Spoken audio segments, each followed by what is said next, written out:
In February 2014, WWE made a decision that fundamentally changed professional wrestling. With little warning and no proven roadmap, the company launched the WWE Network, a direct-to-consumer streaming service, priced at $9.99 per month.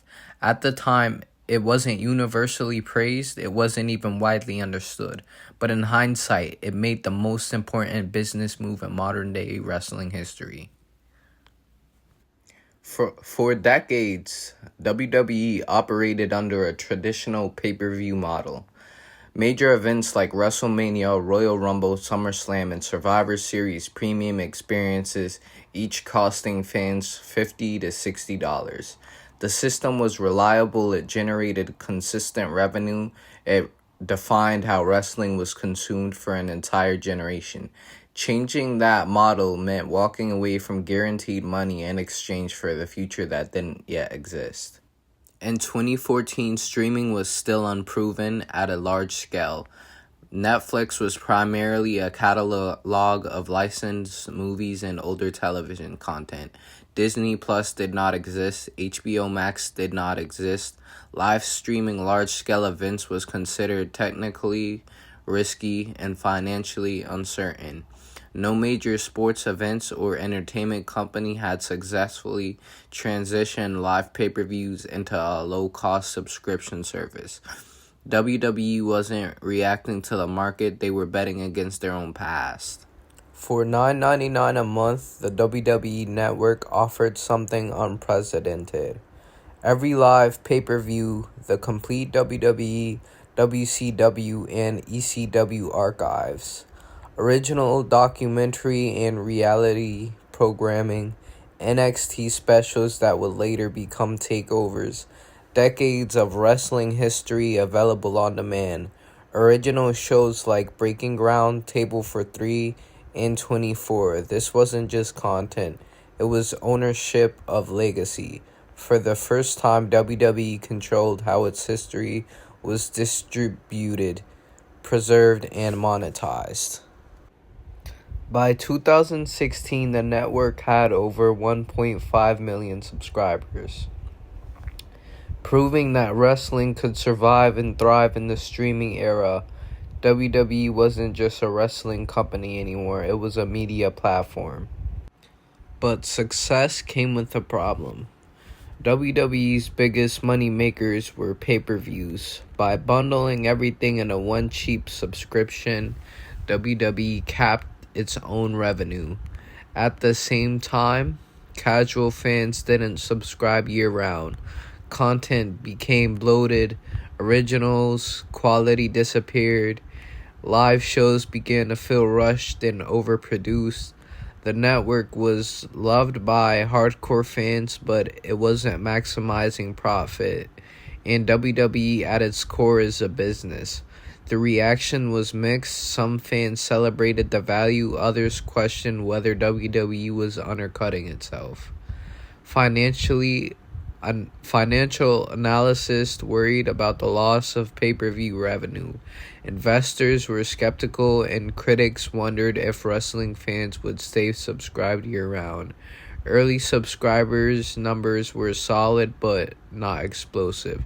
The pressure to abandon the experiment was real. Despite the concerns, WWE committed to the strategy.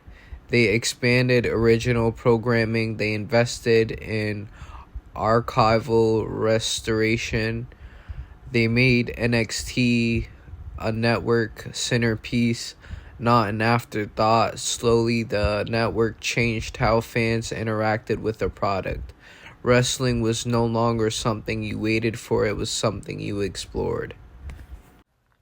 The WWE Network marked WWE's transformation from a wrestling promotion into a media company. By going direct to consumers, WWE gained first-party audience data, global reach without traditional distributors, control over pricing and presentation, long-term leverage in media negotiations. This positioned WWE ahead of the industry that would soon follow the same path.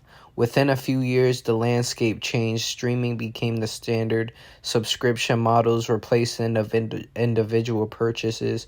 Sports and entertainment companies rushed to build platforms of their own. What once seemed reckless now looked prophetic. WWE had already tested the waters and survived. In 2021, WWE had made a shocking move. They sold the WWE Network to Peacock in the US. To many fans, this felt like the end. Missing content, poor search features, edited moments. Pay-per-views no longer felt special, but financially, it was a win.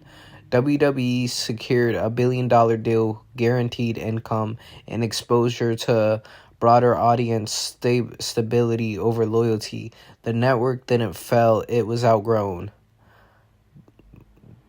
What the WWE Network meant, the WWE Network proved that wrestling could survive without cable. Fans would pay for archives and storytelling. Direct to consumer was the future. But it also showed the passion doesn't always beat profit. The WWE Network was built for fans.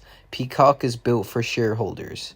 The WWE Network didn't fall because it was bad. It fell because it was too fan-friendly for a billion-dollar company. It was ahead of its time and sacrificed for something bigger.